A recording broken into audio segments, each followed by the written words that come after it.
Most people believe they aren't getting what they want because they're not trying hard enough. So they push harder, they think more, they try to control every step. But what if the real problem isn't a lack of effort? What if the real problem is too much force?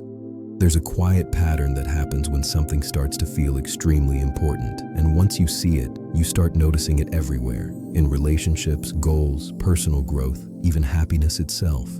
When you really want something, it's natural to focus on it. But there's a subtle shift that happens when desire turns into dependency. Instead of thinking, I would love this, your mind starts saying, I need this to be okay.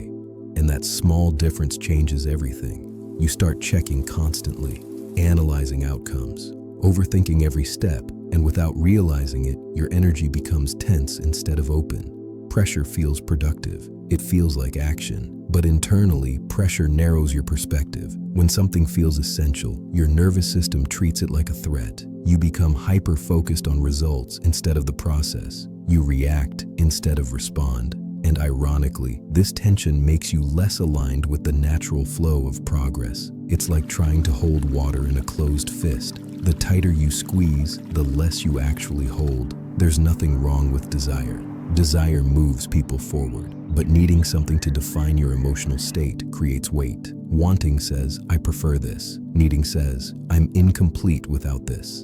And when your mind believes you're incomplete, everything becomes heavy. Decisions feel harder. Rejection feels personal. Waiting feels unbearable. This is where people accidentally block their own momentum, not because they aren't capable, but because they're carrying too much emotional importance. The shift isn't about giving up.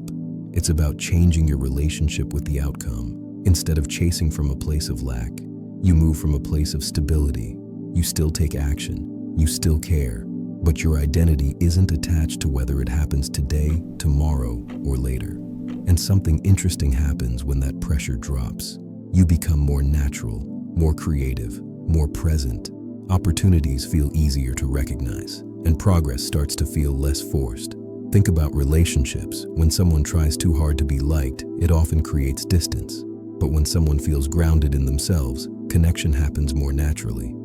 The same applies to goals. When you constantly measure yourself against the outcome, you lose focus on the steps that actually move you forward. But when you focus on the process without gripping the result, momentum builds quietly. Even personal growth works this way. Trying to force transformation usually leads to burnout.